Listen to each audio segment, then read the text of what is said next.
This week on Star Cars, it's all about KITT. We're here in Universal City at the Knight Rider reunion, celebrating 30 years of Knight Rider. We're going to talk to some of the owners of these beautiful cars and the people who brought KITT to the screen. Keep your scanners peeled.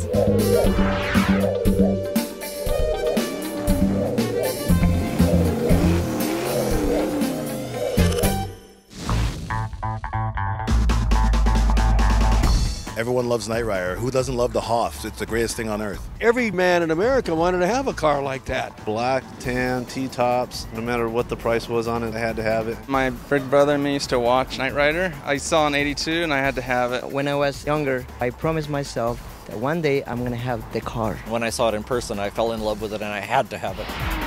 We're here to celebrate the 30th anniversary of Knight Rider, which debuted in 1982. We've got screen-use props, we've got guests, autographs, we've got tons of replicas out there, kits, cars, and even some custom ones. I always loved the show, and the car drives itself, so I wanted a car like that. To create KITT, I replaced the nose, replaced the wheels, and replaced the interior, like the dash, got the correct seats. It took me 3 years to build KITT. How much did that cost? After 10,000, I stopped counting. It's appeared on the roast of David Hasselhoff and at Comic-Con 2012 for Mattel at the Hot Wheels display. Oh, the car is great. I always get thumbs up, people are trying to take the pictures. Makes me feel like Michael and I are badass. When I was a kid, I loved to draw cars. And as a grown-up, I get to draw cars too. KITT's probably the most famous TV car that I worked on. There's been some others too, the 3 Back to the Future movies. Tango and Cash, crazy truck for that. Fern Gully has a machine that eats trees. Oh, lots of things. What was the most challenging part for you in making KITT? Time. Just 3.5 weeks. We worked some long hours, and it really came together. Why was the Pontiac Trans Am chosen for KITT? People were really interested in it before it came out. It was in all the magazines and so on. We had cars that looked like bricks for a long time. This was the first really great-looking car in a while. If you're making a TV show and it's got a special car in it, you want to put some work into it to make it a little bit different. But if the car gets wrecked, you have to have some others ready to roll. The more you change, the more expensive and impossible it gets to do that, right? So if you just modify the interior and maybe put a different nose on the car, that's a lot more livable than an entirely new body for it. It's a practical concern.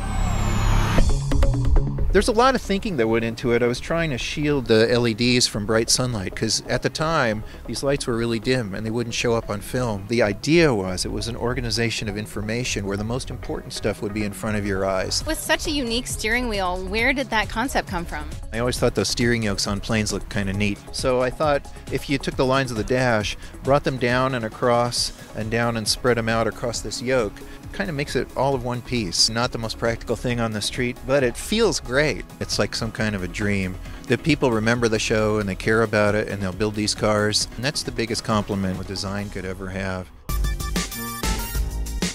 I own the Decepticon.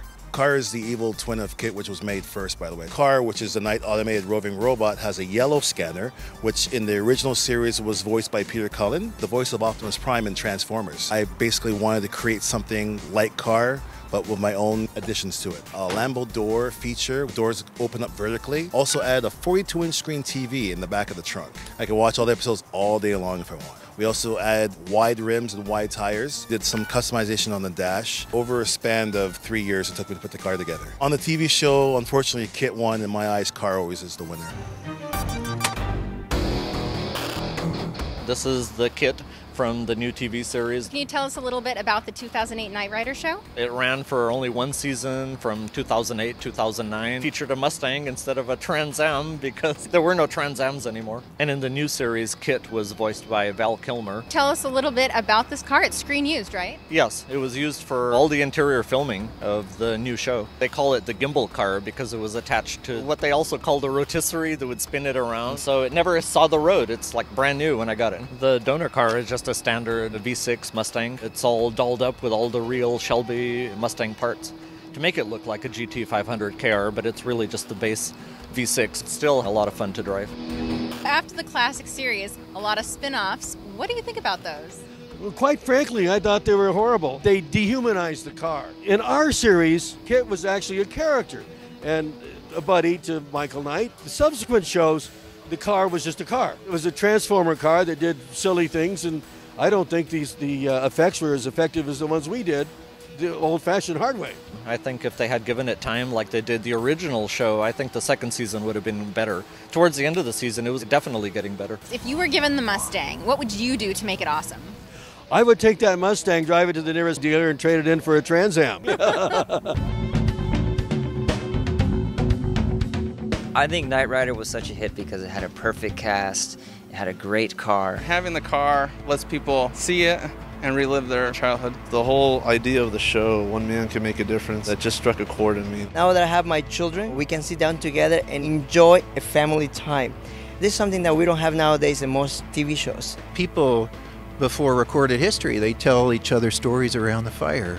We had myths for hundreds of thousands of years, and now we watch the TV. But Knight Rider came close to being a myth for people.